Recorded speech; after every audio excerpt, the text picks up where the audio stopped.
आज म तपाईलाई विशेष गरी दाउदको भत्केको पाल निर्माण हुनुको मतलब चाहिँ के हो त्यसलाई चर्चा गर्न लागेको छु र अन्तमा गएर यो कसरी चाहिँ मानिसहरूले प्रभु पाउनुसित सम्बन्धित छ म देखाउन लागेको छ। तर त्यो देखाउँदै गर्दाखेरि तपाईँले के चाहिँ बुझ्नुहुनेछ भनेदेखि दाउदको भत्केको पाल निर्माण हुनुले चाहिँ तपाईँ मेरो जीवनमा कसरी फरक पार्छ हामी त्यो कुरा सिक्न लागेका छौँ। त्यसो भएदेखि दाउदको पाल चाहिँ के चाहिँ थियो त हामी केही पल त्यसको चर्चा गर्न लागेका छौँ। तपाईँले यो कुरालाई बुझ्नुको लागि चाहिँ पहिलो इतिहासको पुस्तक 16 अध्यायको 1 पदमा आउनुपर्छ। तिनीहरूले परमेश्वरको सन्दुक ल्याएर त्यसको निम्ति दाउदले टाँगेको पालभित्र राखे र तिनीहरूले परमप्रभुलाई होम बलि र मेल बलि चढाए। अब यहाँनिर चाहिँ दाउदको पाल चाहिँ के को लागि निर्माण गरिएको रहेछ? परमेश्वरको वाचाको सन्दुक राख्नका लागि निर्माण गरिएको रहेछ है त। करारको सन्दुक आर्क अफ द कभनेन्टलाई राख्नका लागि त्यो निर्माण गरिएको रहेछ। अब यसको अलिकति पृष्ठभूमिलाई तपाईँले बुझ्न जरुरी छ। दाउद चाहिँ इजरायलमा भर्खर राजा भएको छ। ऊभन्दा अगाडि चाहिँ इजरायलमा साउल राजा थिए। झन्डै 42 वर्षसम्म 42 इयर्ससम्म चाहिँ साउलले इजरायलमा राज्य गरे। तर साउलको हृदयभित्र चाहिँ कहिले पनि परमेश्वरको वाचाको सन्दुक करारको सन्दुक चाहिँ यरुसलेम ल्याउने कहिले विचार आएन। सो उसको सारा ध्यान चाहिँ केमा थियो भनेदेखि पोलिटिक्समा थियो। आफ्नो राजनीतिलाई कसरी जोगाउनु, पैसा कसरी कमाउनु, आफू कसरी बलियो हुनु। अनि उसको शासनकालभरि परमेश्वरको वाचाको सन्दुक चाहिँ किरियत यरीम भन्ने गाउँमा बस्यो, एउटा अब्स्क्युर गाउँमा, कसैले पनि नचिन्ने एउटा गाउँमा थियो। तर राजालाई त्यसको परवाही छैन। वास्तवमा वाचाको सन्दुक चाहिँ के थियो? परमेश्वरको उपस्थिति हुने ठाउँ थियो। तर साउल राजाभित्र ईश्वरको उपस्थिति खोज्ने हृदय थिएन। तर 42 वर्षको उसको शासनकाल पश्चात साउलको शासन सिद्धिएको छ अनि परमेश्वरले दाउदलाई राजा बनाएर खडा गर्नुभएको छ। दाउद राजा हुने साथ उसको मनमा नि सबभन्दा पहिलो विचार नै के आएको छ? म वाचाको सन्दुकलाई किरियत यरीमबाट कहाँ ल्याउँछु? यरुसलेममा ल्याउँछु। तर यरुसलेममा ल्याएर कहाँ राख्नु? किनकि मन्दिर त्यहाँनिर छैन, मन्दिर त निर्माण भएकै छैन। त त्यति बेला चाहिँ दाउदले के गरेको छ? मन्दिर होस् कि नहोस् म प्रभुको उपस्थिति मेरो सहरमा ल्याउँछु। अनि उसले के गरेको छ? त्यो वाचाको सन्दुक चाहिँ ल्याए भनेदेखि म यहाँ राख्छु भनेर उसले एउटा पालको निर्माण गरेको छ, एउटा टेन्ट बनाएको छ। अनि त्यो टेन्टको मुख्य उद्देश्य चाहिँ के छ? वाचाको सन्दुक त्यहाँ ल्याएर राख्नु। अनि त्यो कुरा गर्दै गर्दाखेरि त्यो खण्डमा आइपुग्छ। तिनीहरूले परमेश्वरको सन्दुक ल्याएर त्यसको निम्ति दाउदले टाँगेको पालभित्र राखे। किनभने दाउदको भित्र चाहिँ ईश्वरको उपस्थितिको तृष्णा थियो। दाउदको भित्र के छ भनेदेखि नि म जति नै ठुलो राजा भए पनि, मेरो जीवन जति नै सक्सेसफुल भए पनि मैले प्रभुको उपस्थिति खोज्नुपर्छ, म परमेश्वरको उपस्थितिमा बस्नुपर्छ, मैले उहाँसित समय व्यतीत गर्नुपर्छ। यसो त वाचाको सन्दुक चाहिँ राजधानी जहाँ छ त्यहाँनिर हुनुपर्ने हो, ताकि मैले मात्र होइन परमेश्वरको उपस्थितिलाई चाहिँ इजरायलको हरेक मान्छेले राजधानीमा भेटाउनु सकोस्। अनि उसले के गरेको छ भने वाचाको सन्दुक चाहिँ त्यस पालभित्र ल्याएर राखेको छ। शक्तिशाली कुरा चाहिँ के हो भनेदेखि नि आजको दिन परमेश्वरले दाउदको जस्तो हृदय भएको मान्छे खोज्दै हुनुहुन्छ, जसले भन्दछ प्रभु म तपाईँको उपस्थितिलाई खोज्दछु, म जहाँ छु म तपाईँको उपस्थितिलाई भेटाउन चाहन्छु, म तपाईँको प्रेजेन्सभित्र बस्न चाहन्छु। हिजो यहाँ प्रार्थना भइराखेको थियो, शनिबारको प्रोफेटिक इभिनिङ। अनि जसै प्रार्थना हुँदै थियो हामी प्रार्थनाको पछिल्लो भागमा जसै पुगेको थियौँ, अचम्मको कुरा स्वाटै परमेश्वरको यति शक्तिशाली ट्यान्जिबल प्रेजेन्स ओर्लियो। त्यो उपस्थिति चाहिँ यति साह्रो शक्तिशाली थियो, कसैले पनि बताउनु परेन यो प्रभुको उपस्थिति हो भन्ने कुरा। यति गहकिलो केही कुरा चाहिँ आएर बस्यो। म तपाईँलाई भनिदिउँ, वर्षौँ भएको थियो हामीले प्रभुको त्यस्तो खालको उपस्थितिलाई चाहिँ एन्काउन्टर नगरेको, जस्तो चाहिँ हिजो राति यहाँनिर ओर्लियो। परमेश्वरको त्यो डिप र इन्टिमेट प्रेजेन्सभित्र जस्तो हामी पस्यौँ त्यो उपस्थितिभित्र, त्यति बेला मैले भित्र केही कुरा बोलेको महसुस गरेँ पवित्र आत्माले। अनि त्यो चाहिँ के थियो भने म दाउदको भत्केको पाललाई फेरि निर्माण गर्न सुरु गर्छु। म यस्तो खालको समय ल्याउँदैछु जति बेला मेरो उपस्थिति खोज्ने मानिसहरूले चाहिँ मसित सङ्गति गर्न सुरु गर्नेछ। उनीहरूले मबाट केही पाउने आशा मात्र गर्दैन, उनीहरू किन उपवास बस्छ? किनभने तिनीहरूले मलाई मन पराउँछ। उनीहरूले किन मेरो आराधना गर्छ? किनकि तिनीहरू मेरो उपस्थितिप्रति तृषित हुँदछ। तिनीहरूले मलाई मन पराएको कारण ती मानिसहरूले मेरो उपस्थितिमा आउने फैसला गर्नेछ। अनि जब म ती मानिसहरूलाई भेटाउन सुरु गर्नेछु, दाउदको भत्केको पाल फेरि निर्माण हुन सुरु हुनेछ। परमेश्वरले आत्माको संसारमा केही कुरा गर्दै हुनुहुन्छ अनि प्रोफेटिकली परमेश्वरले भत्केको दाउदको पाललाई चाहिँ निर्माण गर्दै हुनुहुन्छ। अनि जब यो पाल निर्माण हुन्छ त्यति बेला चाहिँ के हुन्छ भनेदेखि नि परमेश्वरको उपस्थितिसित चाहिँ हामी इन्टिमेटली फेलोसिप गर्न सुरु गर्छौँ। त्यति बेला चाहिँ ट्यान्जिबल प्रेजेन्स चाहिँ परमेश्वरको देखा पर्न सुरु हुन्छ। हामीले विश्वासमा मात्र होइन महसुस गर्न सक्ने पहुँचभित्र चाहिँ परमेश्वरको उपस्थिति आउनेछ। दाउदको भत्केको पालको कुरा गरौँ है त अब अलिकति। दाउदले त्यो पाल निर्माण गर्यो। त दाउदको पाल चाहिँ यस्तो खालको के चाहिँ विशेष ठाउँ थियो त जसको बारेमा चर्चा गर्न जरुरी पर्यो, जसलाई परमेश्वरले फेरि पुनर्स्थापना गर्छु भनेर भन्दैछ। केले चाहिँ यसलाई अरू ठाउँमा भिन्नै तुल्याउँदछ? कतिवटा इजरायलको स्पेसल टेन्टहरू चाहिँ तपाईँलाई थाहा छ एक किसिमको बाख्राको रौँले बनिएका हुन्थे, जो चाहिँ रेयर किसिमको सामग्रीहरू हुन्थ्यो। त्यस्तोले बनेको पालहरूको दाम अर्कै हुन्थ्यो। दाउदको पाल अरूभन्दा भिन्नै भएको कारण सायद यसको मटेरियल पो हो कि या यसको आकार पो हो कि के चाहिँ थियो त जसले चाहिँ दाउदको पाललाई चाहिँ एउटा विशेष ठाउँ तुल्याउँदथ्यो भनेर प्रश्न गर्नुहुन्छ भनेदेखि नि तपाईँले यसको उत्तर चाहिँ बाइबलमा के चाहिँ भेटाउनुहुन्छ भनेदेखि नि दाउदको पाललाई जब परमेश्वरले त्यसको कुरा गर्नुभयो नि त्यसको विशेषता चाहिँ त्यसको मटेरियल होइन, त्यसको आकार पनि होइन, तर त्यो भित्र राखिने बाचाको सन्दुक थियो जसले के गर्दथ्यो दाउदको तम्बुलाई चाहिँ के बनाउँदै थियो अचम्मको ठाउँ तुल्याएको थियो है त। अनि जसलाई चाहिँ परमेश्वरले हराएर गइसके पनि अन्तिम दिनमा फर्काउँछु भनेर परमेश्वरले प्रतिज्ञा गर्नुभएको छ। दाउदले परमेश्वरको बाचाको सन्दुकलाई त्यसभित्र राख्ने फैसला गरेको छ। अनि बाचाको सन्दुक को बारेमा चाहिँ नि बाइबलले के चाहिँ भन्दछ भने त्यो बाचाको सन्दुक चाहिँ एउटा यस्तो खालको ठाउँ थियो जहाँभित्र चाहिँ परमेश्वरको देखिन सक्ने उपस्थिति आएर बस्दथ्यो। अनि त्यो उपस्थिति चाहिँ कैयौँचोटि चाहिँ यति साह्रो शक्तिशाली थियो। अनि कोही कोही बेला शक्तिशाली भन्दा पनि अर्को शब्द चाहिँ के थियो भयानक थियो। परमेश्वरको महिमा त्यहाँभित्र जो बस्थ्यो नि त्यो चाहिँ यति साह्रो प्रचण्डै शक्तिशाली थियो, त्यसको सामने पर्दाखेरि मान्छे मर्थ्यो। तपाईँले बाइबलमा पढ्नुभयो भनेदेखि पाउनुहुन्छ पहिलो शमूएल 6 अध्यायको 19 र 20 पदलाई पढौँ न। तर परमप्रभुले बेतशेमेसका केही मानिसहरूमध्ये 70 जनालाई मार्नुभयो किनभने तिनीहरूले परमप्रभुको सन्दुकभित्र हेरेका थिए। परमप्रभुले यस्तो ठुलो विनाश ल्याउनु भएकोले मानिसहरूले विलाप गरे र बेतशेमेसका मानिसहरूले सोधे परमप्रभु यी पवित्र परमेश्वरको उपस्थितिमा को बिन सक्छ? यहाँबाट यो सन्दुक कहाँ जानेछ? बेतशेमेस भन्ने ठाउँमा चाहिँ त्यो बाचाको सन्दुक आइपुगेको छ। अब यो कथाको ब्याकग्राउन्ड फेरि तपाईँले अलिकति बुझ्न जरुरी छ। इजरायलमा चाहिँ भ्रष्टता आयो, पुजारीहरू परमेश्वरदेखि टाढियो, लडाइँ भएको छ उनीहरूको पलिस्तीहरूसित, शत्रुसित। लडाइँमा इजरायल हार्यो, बाचाको सन्दुक पलिस्तीले लुटेर लगेको छ। तर कमसेकम इजरायलीहरू भन्दाखेरि पलिस्तीहरू अलिकति राम्रो मान्छेहरू रहेछ। उनीहरूले ईश्वरलाई नचिने पनि यो त इजरायलको ईश्वरको सन्दुक हो, यसलाई त हामीले बेसी अपमान गर्नु हुँदैन भनेर देउताको थानमा लगेर राख्यो अरे है त। उनीहरूको देउता चाहिँ दागोन थियो अरे। भोलिपल्ट आउँदा त ढोका खोलेको थियो, दागोनको मूर्ति त लडिराखेको रहेछ। टाउको चुडेर एकपट्टि, हात चुडेर अर्कोपट्टि, अर्को हात चुडेर अर्कोपट्टि, छक्कै पऱ्यो। अब यो राख्यो भने त खतम हुने रहेछ हाम्रो मन्दिर, यसलाई त हटाउँ यहाँबाट। डर कहाँ लैजाउँ हुँदाखेरि एउटा गाउँलाई लैजाउँ ल यो भनेर पठाइदियो। अब त्यो गाउँमा गएको थिएँ, त्यो गाउँको मान्छेले लगेर राखेको मात्रै थियो अरे, गिर्खा निस्किनु सुरु भयो अरे। गाउँको सबैको बडीमा गिर्खा निस्किनु सुरु भयो। त्यो गाउँले फेरि पिर परेर अर्को गाउँलाई पठाइदियो। जुन गाउँमा गयो नि गिर्खा निस्किनु, बिमार हुनु सुरु भयो।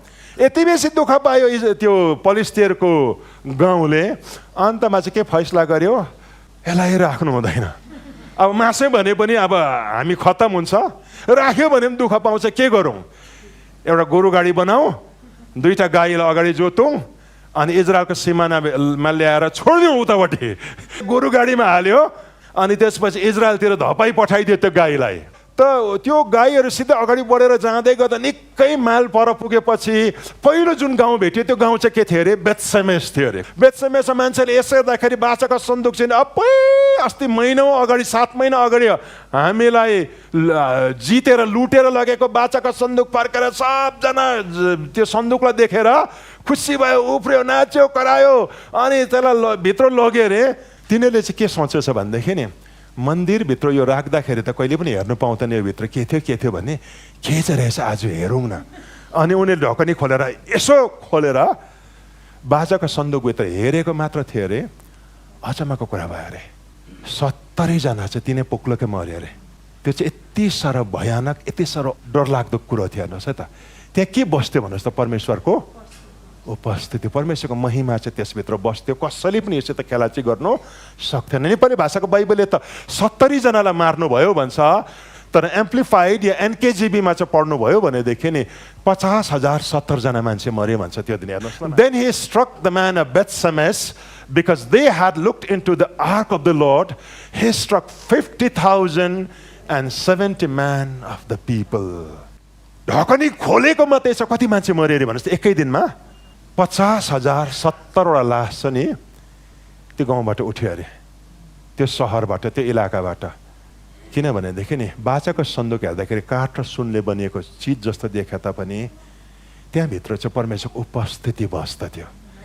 अनि परमेश्वरको उपस्थिति चाहिँ यति साह्रो भयानक कुरा थियो है त। परमेश्वरको महिमासित ठोकिँदाखेरि चाहिँ मान्छे मर्दथ्यो। अहिले पनि म तपाईँलाई गहिरो कुरा भनिदिउँ, तपाईँ र मैले सेवा गरेको परमेश्वर चाहिँ खेलाची हुनुहुन्न, उहाँ ठट्टा हुनुहुन्न, उहाँ दयाले भरिएको हुनुहुन्छ तर हल्का हुनुहुन्न। याद राख्नुहोस्, उहाँमाथि उहाँको हृदय करुणाले भरिएको छ, तर तपाईँले उहाँलाई जोग गर्न सक्नुहुन्न, खेलाची गर्न सक्नुहुन्न।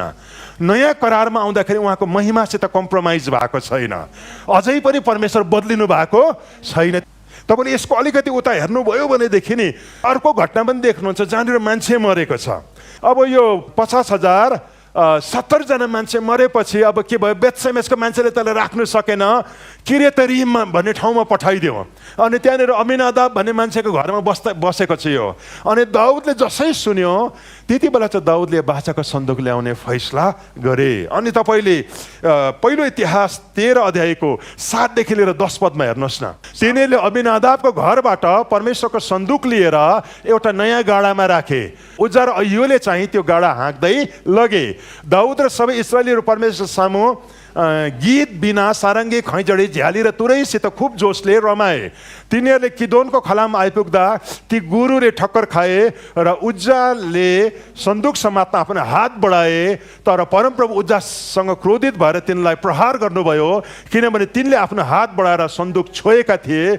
यसैले तिनी परमप्रभुको सामु त्यहीँ नै मरे। छुएको मात्र चाहिँ पोक्लोकै मरिगयो।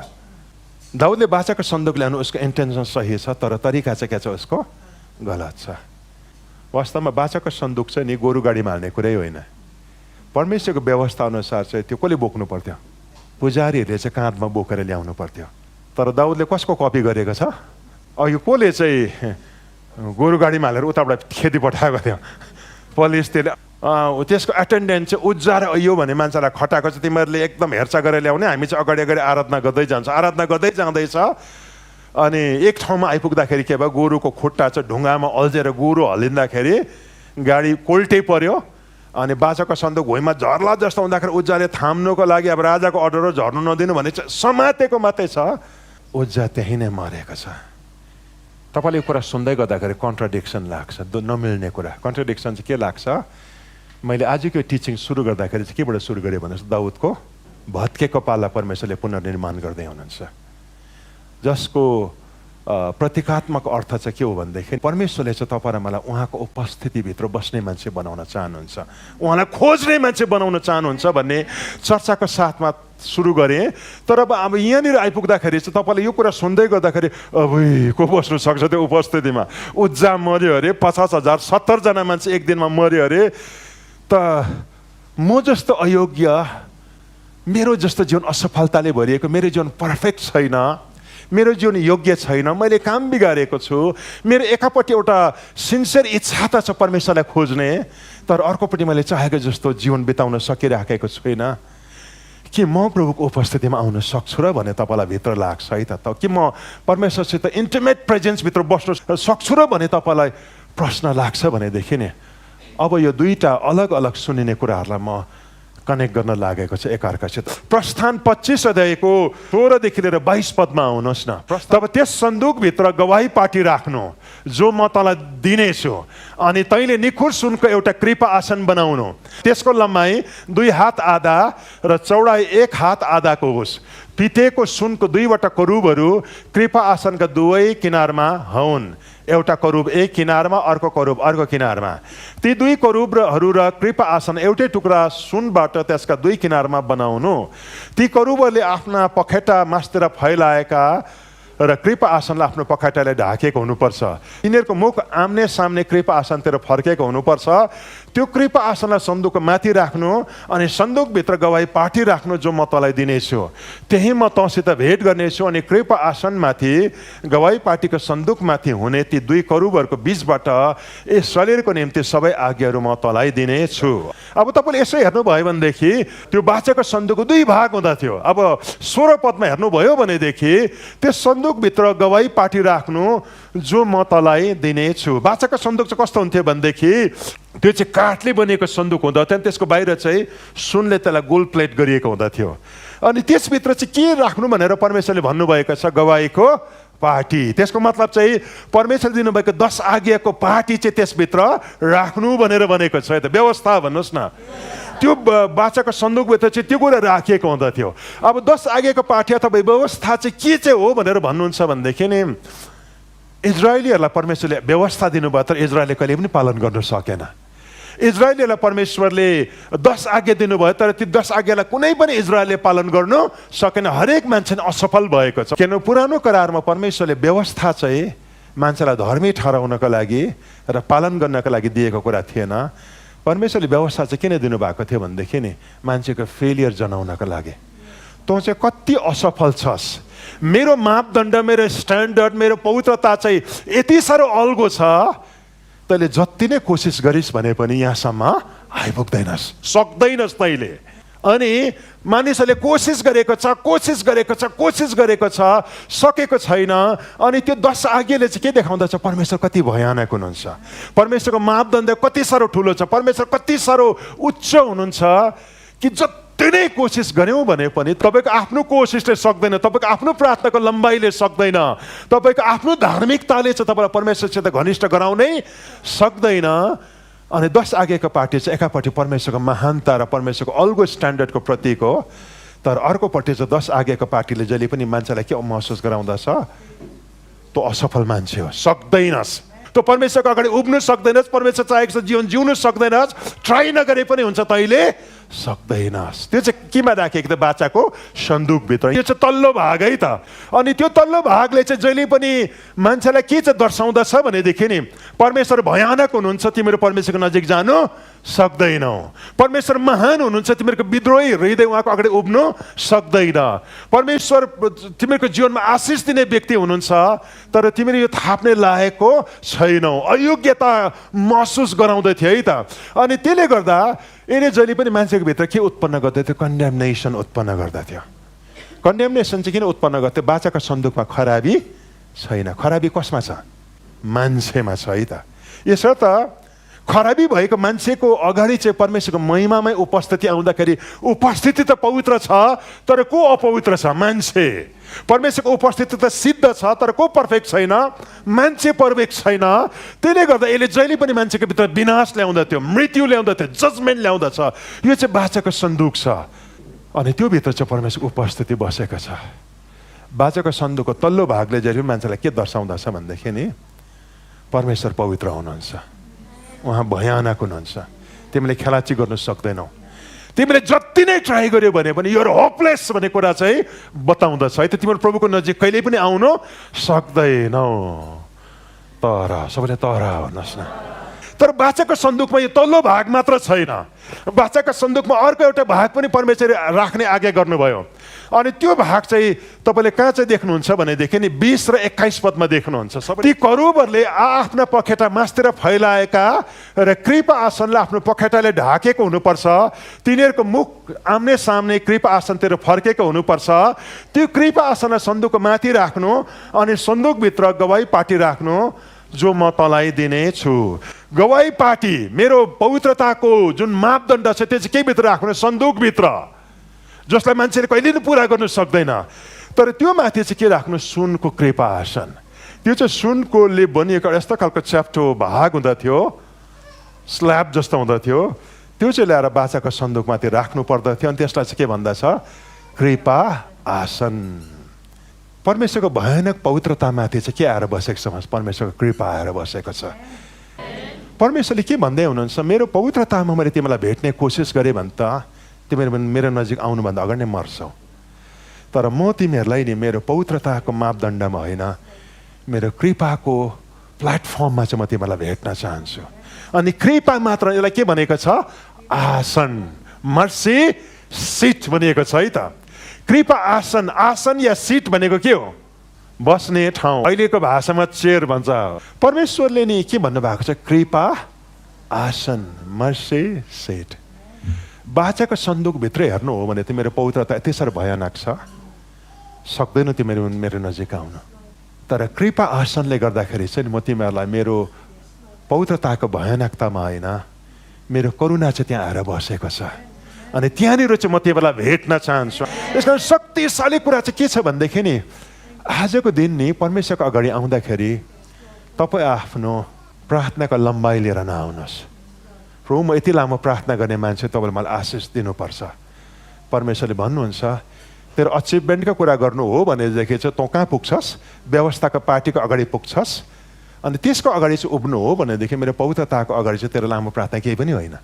तर तँ जब मेरो अगाडि आउँछस्, तेरो उपलब्धि, तेरो व्यवस्था त्यसले हासिल गरेको कुराको आधारमा होइन, तेरो योग्यताको आधारमा होइन, मेरो कृपामाथि, मेरो कृपामाथि भर पर। म तँलाई दया देखाउँछु, मेरो कृपा आएर त्यहाँ बसेको छ। मेरो अगाडि जब पनि तँ आउँछस्, तैँले भन्, प्रभु म तपाईँको कृपामाथि विश्वास गर्छु। म सही त छुइनँ, मैले चाहेको जस्तो जीवन बिताउन सकेको छुइनँ, म एउटा असफल मान्छे हुँ। तर प्रभु तपाईँको कृपा चाहिँ मेरो लागि साह्रो शक्तिशाली छ। अनि म तपाईँको कृपामाथि भर पर्छु। अनि परमेश्वरले जहिले पनि नि व्यवस्थालाई र परमेश्वरको मापदण्डलाई चाहिँ कृपा आसनले छोप्नु भएको छ। अनि परमेश्वरको कृपा चाहिँ उहाँको डिमान्डभन्दा के छ, जहिले पनि माथि छ। अब कृपा आसनमा चाहिँ एउटा अचम्मको कुरा हुँदै थियो। त्यो यति साह्रो निखुर सुनले बनिएको त्यो भाग हुँदथ्यो, त्यो च्याप्टो परेको भाग, डल्लै त्यो स्ल्याब नै सुनको थियो भन्दा हाम्रो आँखामा नि कस्तो मजाको कुरा हुन्थ्यो जस्तो त लाग्छ नि, होइन। कृपा आसन चाहिँ हेर्दाखेरि कस्तो चाहिँ देखिन्छ तपाईँ बुझ्न चाहनुहुन्छ भनेदेखि नि, लेवी 16:14-16, त्यसपछि त्यसले साँडेको रगतबाट केही लिएर आफ्नो औलाले कृपा आसनमाथि छर्कोस्। अनि कृपा आसनको सामुन्ने औलाले त्यो रगत 7 पल्ट छर्कोस्। तब त्यसले मानिसहरूको निम्ति पाप बलिको बोका मारोस् र त्यसको रगत पर्दाभित्र ल्याएर साँडेको रगत जस्तै कृपा आसनमाथि र कृपा आसनको सामुन्ने छर्कोस्। यसरी इजरायलीहरूको अशुद्धि, अपराध र तिनीहरूको जम्मैको पापको कारणले महापवित्र स्थानको निम्ति त्यसले प्रायश्चित गरोस्। तिनीहरूका अशुद्धिको बिचमा भएको भेट हुने पालको निम्ति पनि त्यसले त्यसै गरोस्। कृपा आसन चाहिँ के को लागि थियो भनेर भन्नुहुन्छ भने, महापुजारीले चाहिँ जब पनि मान्छेको पापको लागि भेडा या बोका या साँडेको बलि चढाउँदथ्यो नि, त्यसको रगत बोकेर भित्र पस्नु पर्दथ्यो। आफ्नो औला चाहिँ के गर्थ्यो, त्यसभित्र हाल्थ्यो। अनि त्यो औलाले के गर्नुपर्थ्यो, त्यो रगत चाहिँ यसरी छर्किनु पर्थ्यो। कतिपल्ट? 7 पल्ट। कृपा आसनको ओल्लोपट्टि चाहिँ को छ, असफलताले भरिएको मान्छे जसले बलिदान चाहिँ चढाउनुको लागि पुजारीलाई दिएको छ। उतापट्टि चाहिँ को छ भन्नुहोस् त, पवित्रताको यति साह्रो अल्गो मापदण्ड भएको परमेश्वर छ जसको नजिक मान्छे जानु सक्दैन, मर्छ। दुईटाको बिचमा चाहिँ के छ भन्नुहोस् त, पुजारी र कृपा आसन छ। अनि जसै त्यो भेडा या बोकाको रगत चढाइन्थ्यो त्यसमाथि यसरी छर्केर, परमेश्वरले नि त्यो अयोग्य मान्छेलाई हेर्नुहुन्न, तर उसका लागि मारिएको त्यो निर्दोष पशुको रगतलाई जसै हेर्नुहुन्थ्यो नि, त्यति बेला चाहिँ त्यो निर्दोष रगतले गर्दाखेरि चाहिँ परमेश्वरले मान्छेको अधर्मलाई चाहिँ नहेर्ने फैसला गर्नुहुन्थ्यो। अनि त्यति बेला चाहिँ कृपा आसनबाट के बग्न सुरु हुँदथ्यो, आशिष बग्न सुरु हुँदथ्यो। तपाईँ र मेरो लागि मिठो कुरा चाहिँ के छ भनेदेखि नि, परमेश्वरले जब भत्केको दाउदको पाललाई निर्माण गर्दै हुनुहुन्छ नि, दाउदको पालको विशेषता चाहिँ परमेश्वरको उपस्थिति बस्ने बाचाको सन्दुक हो। अहिलेको भाषामा बाचाको सन्दुक छैन, तर परमेश्वरको उपस्थिति भयानक छ। तर यो भयानक उपस्थितिभित्र पनि तपाईँ किन चाहिँ आउनु सक्नुहुन्छ भनेदेखि नि, तपाईँको लागि येशू मारिनु भएको छ। परमेश्वरको भेडा, परमेश्वरको पाठाको रूपमा प्रभु येशू क्रुसमा बलिदान हुनुभएको छ। उहाँले अधर्म गर्नु भएन, पाप गर्नु भएन, तर तपाईँले गरेको सबै अधर्म अनि यहाँसम्म कि तपाईँले भविष्यमा तपाईँबाट हुने सबै अधारमा पनि प्रभु यीशुले वन्स फर अल भन्छ है त, एकैपल्टमा आफूमाथि बोक्नुभयो, आफ्नो रगत बगाउनु भयो अनि स्वर्गको कृपा आसन अगाडि चाहिँ परमेश्वरले नै प्रभु यीशुले आफ्नो रगत घोप्टाउनु भयो। अनि आजको दिन परमेश्वरको सामु जब उहाँसित सङ्गति गर्न आउनुहुन्छ नि, तपाईँको जीवनलाई नै परमेश्वर यसरी कोट्याएर हेर्नु हो भने त उज्जाले त छुएर मर्यो, तपाईँ त हेर्दैखेरि मर्नुहुने थियो होला। हेर्नुहोस् है, तपाईँ र मेरो जुन योग्य छैन, तर मिठो कुरा सुन्न चाहनुहुन्छ। आजको दिन तपाईँ जसै परमेश्वरसित सङ्गति गर्नका लागि परमेश्वरको पालभित्र जसै पस्नुहुन्छ नि, परमेश्वर तपाईँलाई हेर्नुहुन्न, तर तपाईँको लागि बगाइएको परमेश्वरको छोराको रगतलाई जसै परमेश्वरले हेर्नुहुन्छ, त्यो रगतलाई चाहिँ के भनेको छ, प्रायश्चितको रगत, ब्लड अफ एटोनमेन्ट भनेको चाहिँ, एटोनमेन्टको लागि जुन शब्द प्रयोग भएको छ त्यसलाई अर्को शब्दमा ऱ्यान्सम पनि भन्नु सक्छ। कसैको लागि, कसैको ज्यानको लागि चुकाएको दामै त परमेश्वरले जसै त्यो रगत हेर्नुहुन्छ, तपाईँ त अयोग्य नै हुनुहुन्छ, तर तपाईँको लागि प्रभु यीशुले बगाउनु भएको रगतभित्र चाहिँ नि हाइएस्ट क्वालिफिकेसन छ, जसले त्यो बाचाको सन्दुकभित्र बसेको परमेश्वरको महिमाको महानतालाई चाहिँ म्याच गर्नु सक्दछ। अनि परमेश्वरले जसै त्यो रगतलाई हेर्नुहुन्छ नि, तपाईँलाई स्वीकार गर्नुहुन्छ। अनि यो ठाउँमा आइपुग्दा चाहिँ प्रभुको उपस्थितिभित्र तपाईँले सङ्गति गर्न सुरु गर्नुहुन्छ।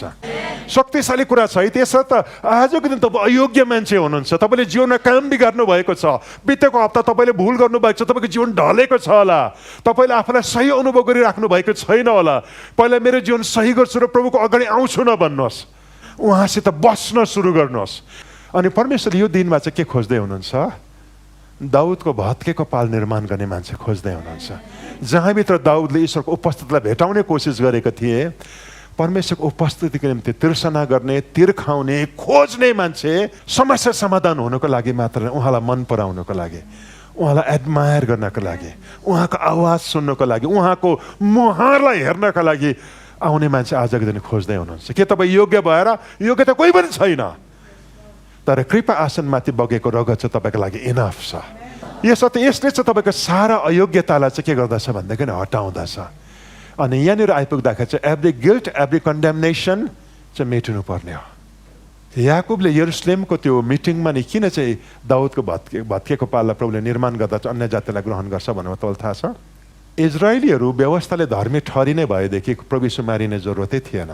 तर इजरायली होस् कि अन्य जाति होस्, परमेश्वरले मान्छेलाई चाहिँ नि व्यवस्थाको उपलब्धिको आधारमा होइन, उसको लागि बगेको थुमाको रगतको कारण ग्रहण गर्नुहुन्छ भन्ने कुरा बुझाउनका लागि चाहिँ याकुबले के को कुरा गर्दैछ भने दाउदको तम्बुको कुरा गर्दैछ। प्रस्थान 25:22, त्यही म तँसित भेट गर्नेछु अनि कृपा आसनमाथि गवाई पार्टीको सन्दुकमाथि हुने ती दुई करुबहरूको बीचबाट इस्राएलको निम्ति ती सबै आज्ञाहरू म तँलाई दिनेछु। गवाईको पार्टीको कुरा गर्नु र बाचाको सन्दुकको तल्लो भागको कुरा गर्नु भन्छ, त आउने साथ मर्छस्। तर कृपा आसनमाथि बसेको मेरो कृपा र त्यसमाथि बगाएको रगतको कारणले गर्दा नि अब म तँसित भेट गर्न सुरु गर्नेछु, तेरो र मेरो सङ्गति हुनेछ। अनि आजको दिन परमेश्वरले तपाईँलाई उहाँसित सङ्गति गर्नको लागि बोलाउँदै हुनुहुन्छ, उहाँसित बस्नको लागि बोलाउँदै हुनुहुन्छ। ब्रह्माण्डलाई बनाउने परमेश्वरले चाहिँ तपाईँलाई के भन्दै हुनुहुन्छ, आइज दाउदको भत्केको पाल चाहिँ तैँले निर्माण गर्न सुरु गरे, किनकि त्यो पाल चाहिँ नि दाउदले मलाई खोज्नको लागि निर्माण गरेको थियो, मेरो उपस्थितिलाई भेटाउनको लागि उसले निर्माण गरेको पाल थियो। अनि म के विश्वास गर्छु भन्दाखेरि परमेश्वरले दाउदको भत्केको पाललाई निर्माण गर्दै हुनुहुन्छ। उहाँको उपस्थितिभित्र इन्टिमेटली बस्ने मान्छेहरू चाहिँ परमेश्वरले रेज गर्दै हुनुहुन्छ। तेस्रो कुरामा म तपाईँलाई लैजाँदैछु, परमेश्वरको अगाडि आउँदाखेरि उहाँको कृपा आसनबाट, उहाँसितको सङ्गतिबाट चाहिँ जीवन बग्दछ। यद्यपि हामी परमेश्वरको अगाडि आउँदाखेरि केही खोज्नुको लागि आउँदैनौँ, हिलिङ माग्न आउँदैनौँ, खाँचो लिएर आउँदैनौँ। खाँचोको लागि आउनु पनि नराम्रो छैन। बाइबलमा अर्जी बिन्ती भन्ने प्रार्थनाहरू दिएको छ, जहाँ खाँचो प्रभुको अगाडि लैजान सकिन्छ। अन्तर्बिन्ती भन्ने प्रार्थना दिएको छ, जहाँ हामी अरू मान्छेको लागि प्रार्थना गर्न सक्छौँ, यो पनि प्रार्थनै हो। तर सधैँ तपाईँलाई नि खाँचै हुनुपर्छ भन्ने छैन। कोही कोही बेला तपाईँ प्रभुलाई मन पराउनको लागि, उहाँलाई एडमायर गर्नको लागि, उहाँसित बस्नको लागि, सङ्गति गर्नका लागि तपाईँ जब आउनुहुन्छ नि, तपाईँ के माग्नका लागि नआएको होला, तर चर्चले या तपाईँले नि परिवारले परमेश्वरको उपस्थितिमा बस्नु र उहाँसित सङ्गति गर्ने कुरालाई चाहिँ कायम चाहिँ राख्नुभयो भनेदेखि नि तपाईँले माग्नु पर्दैन, केही चाहिँ बग्न सुरु हुँदछ। दोस्रो समुएल 6:9 देखि 12। त्यस दिन दाउद परमप्रभुसँग डराए र भने अब परमप्रभुको सन्दुकमा आफूसँग कसरी राख्न सकौँला। परमप्रभुको सन्दुक आफूसँग दाउदको सहरमा तिनले लैजान चाहेनन्, बरु तिनले गित्ती ओबेद एदोमको घरमा सन्दुक पुर्याए। यसरी परमप्रभुको सन्दुक ओबेद एदोमको घरमा 3 महिनासम्म रह्यो। अनि परमप्रभुले ओबेद एदोम र तिनका सबै घरानालाई आशिष दिनुभयो। परमप्रभुको सन्दुकको कारण परमप्रभुले ओबेद एदोमको घराना र तिनका सबै थोकलाई आशिष दिनुभयो भनी जब दाउदलाई सुनाइयो, तब तिनी गएर ओबेद एदोमको घरबाट परमप्रभुको सन्दुक धुमधाम आनन्दको साथ दाउदको सहरमा ल्याए। उज्जा त मरे है त, अघि त्यो गोरु गाडीलाई समात्ने कोसिस गर्दाखेरि मरिगयो। दाउदलाई डर लाग्यो, अनि कहाँ लैजाउँ हुँदाखेरि छेउमा कसको घर रहेछ, ओबेद एदोमको घर रहेछ, यसको घरमा राखौँ। ओबेद एदोमलाई पनि छु अब होला, अघि मान्छे मरेको त्यो चाहिँ उसको घरमा लैजा भन्दैछ। अब राजाको हुकुम हो, अब काट्नु पनि भएन। तर ओबेद एदोम चाहिँ को थियो भनेर बुझ्न चाहनुहुन्छ भने यसको एक्सप्लेनेसन बाइबलले दिएको छैन। तपाईँले यो बारेमा नि जोसेफ प्रिन्सले प्रचार गरेको यति मिठो वचन छ ओबेद एदोमको, उसले एक्सप्लेनेसन केलाएको छ। तपाईँले पढ्नु चाहिँ भयो भने तपाईँको परिवारको विषय बदलिनु सुरु हुन्छ। यसको टाइटल चाहिँ नि मैले एक्ज्याक्ट थाहा भएन, तर तपाईँको परिवारलाई चाहिँ प्रभुले कसरी चाहिँ बदलाउन चाहनुहुन्छ भने राम्रो टिचिङ छ, खोजेर हेर्नु, जोसेफ प्रिन्सको टिचिङ छ। अब ओबेद एदोमले के भन्नु, राजालाई नो भन्नु सक्दैन, तर अगाडि को लडिरहेको छ, कसको लास लडिरहेको छ। उज्जाको त्यो छुँदाखेरि उज्जा मरेको छ, उज्जा मर्यो।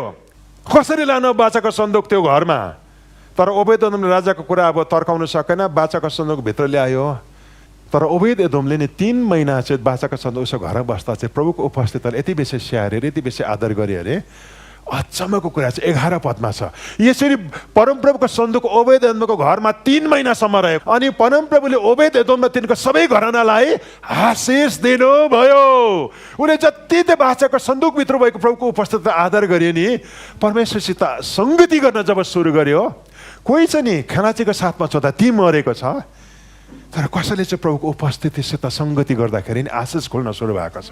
आशिष पनि यस्तो चाहिँ खुल्यो, उसको घरानामा आशिष आयो, छोराछोरीमा आशिष आयो भनेर बाइबलले भन्छ। अर्को ठाउँमा उसको केमा पनि आशिष आयो अरे, सबै थोक। थोक भनेको चाहिँ मान्छे होइन है, पैसा चाहिँ थोक हो। पैसामा आशिष आयो, भेडा बाख्रामा आशिष आयो, बिजनेसमा आशिष आयो, घरमा आशिष आयो। 3 महिनामा चाहिँ ओबेद एदोमको परिवार चाहिँ आशिषले बदलेर कहाँदेखि कहाँ पुग्यो अरे।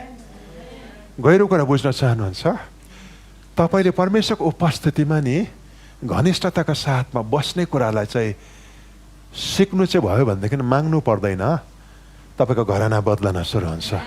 हस्बेन्ड वाइफको रिलेसनसिप बदलन सुरु हुँदछ, छोराछोरी बदलन सुरु हुँदछ, बिजनेस बदलन सुरु हुँदछ, तपाईँको नोकरी पेसा सबै कुरा बदलाउँदछ।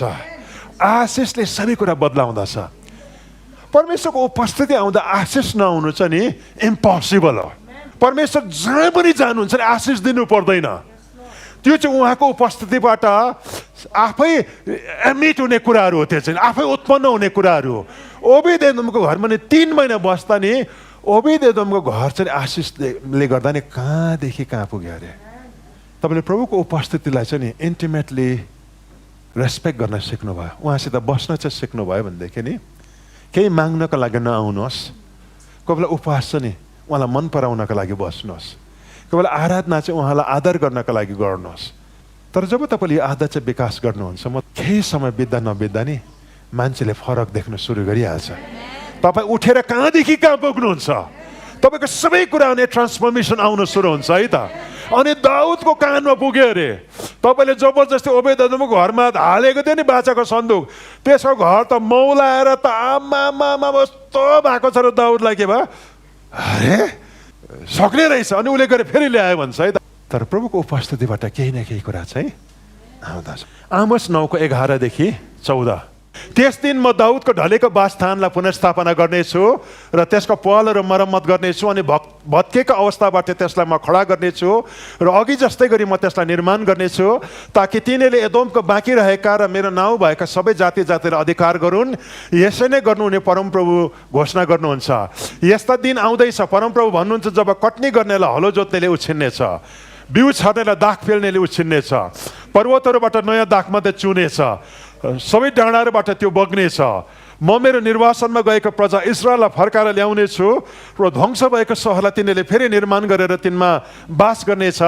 तिनीहरूले दाखबारी लगाएर तिनका दाखमध्ये पिउनेछन्, तिनीहरूले बगैँचा बनाएर तिनका फलहरू पिउनेछन्। अघि याकुबले यरुसलेमको मिटिङमा चाहिँ यो पदलाई कोट गरेको है त, आमोस 9को 11 पदलाई उसले कोट गरेको छ, 12 पदलाई कोट गरेको छ। अनि उसले के भन्दैछ, परमेश्वर भन्नुहुन्छ अन्तिम दिनमा चाहिँ परमेश्वरले दाउदको भत्केको पाललाई फेरि पुनर्निर्माण गर्नुहुन्छ।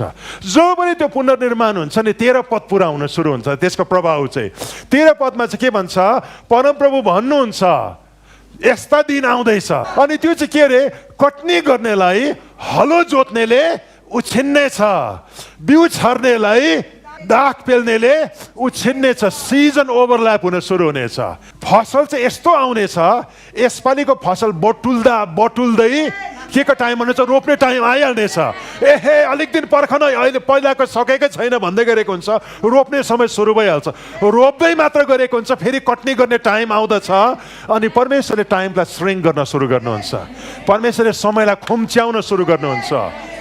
जुन कुरा हुनु चाहिँ नेचुरल प्रोसेसमा चाहिँ वर्षौँ लाग्नुपर्ने हो, परमेश्वरले महिनौमा पुरा गर्न सुरु गर्नुहुनेछ। जुन कुरा पुरा हुनु चाहिँ महिनौँ लाग्नुपर्ने हो, परमेश्वरले हप्तामा सुरु गर्नुहुनेछ है त।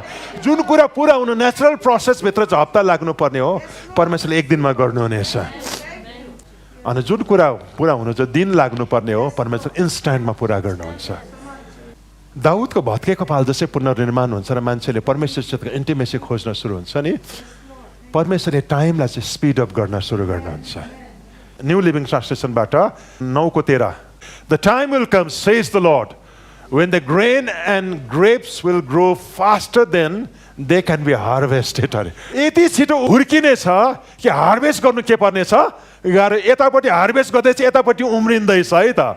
The terrace vineyard on the hills of Israel will drip with sweet wine. मजाको कुरा चाहिँ के छ भनेदेखि नि, दुईटा ऋतु चाहिँ ओभरल्याप हुनेछ। कुन चाहिँ हार्भेस्टको ऋतु हो र कुन चाहिँ प्लान्टिङको ऋतु हो मान्छेलाई भुल्नेछ। तर परमेश्वरले के भन्नुहुन्छ भनेदेखि नि, दाउदको भत्केको पाल चाहिँ निर्माण चाहिँ भयो भनेदेखि नि ऋतु ओभरल्याप हुन सुरु हुन्छ। एनी टाइम प्लान्टिङ हुनसक्छ, एनी टाइम हार्भेस्टिङ हुन सुरु हुन्छ। म समयलाई चाहिँ श्रिङ्क गर्न सुरु गर्नेछु। वर्षौँ लाग्नुपर्ने कुरालाई म इन्स्ट्यान्टमा कम्प्लिट गर्न सुरु गर्नेछु। अनि म के विश्वास गर्छु, यस चर्चभित्र कतिजनाको मिराकल नि रिलिज हुन लागेको छ। कसरी हुन्छ थाहा छैन, तर म के विश्वास गर्छु, यति बेला प्रभु कतिजनासित बोल्दै हुनुहुन्छ। त भन्छस् वर्षौँ लाग्छ र अब हुँदैन, तर परमेश्वरले भन्नुहुन्छ म तेरो टाइमलाई श्रिङ्क गर्नेछु, समयलाई म खुम्च्याउन सुरु गर्नेछु र समयको लिमिटेसनदेखि बाहिर चाहिँ म त्यसलाई पुरा गर्न सुरु गर्नेछु है त। अनि यो चाहिँ त्यति बेला हुँदछ जब परमेश्वरको अगाडि नै दाउदको भत्केको पाल चाहिँ निर्माण हुन सुरु हुँदछ। मान्छेले इन्टिमेसीमा परमेश्वरलाई खोज्न सुरु गर्दछ। यूहन्ना 15:4 र 5, ममा रहो र म तिमीहरूमा रहन्छु। जसरी हाँगा दाखको बोटमा रहेन भने त्यो आफैले फल फलाउन सक्दैन, त्यसरी तिमीहरू ममा रहेनौ भने तिमीहरूले पनि सक्दैनौ। दाखको बोट म हुँ, तिमीहरू चाहिँ हाँगाहरू हौ। यदि कोही ममा रह्यो र म त्यसमा रहेँ भने त्यसले धेरै फल फलाउने छ, किनकि मबाट अलग रहेर तिमीहरू केही गर्न सक्दैनौ। प्रभु यीशुले के भन्नुभयो भनेदेखि नि, remain in me, abide in me, मसित बस। अबाइड भनेको चाहिँ बस्नु है त, रहनु, सँगै बस्नु, मसँग बस्नु सिक। मसँग चाहिँ तिमीहरू बस्नु सिक्यौ, मेरो उपस्थितिमा चाहिँ समय व्यतीत गर्न सिक्यौ, मेरो उपस्थितिलाई चाहिँ मन पराउन चाहिँ सिक्यौ भनेदेखि तिमीले फल फलाउन पर्दैन, फल त आफै फल्न सुरु हुँदछ।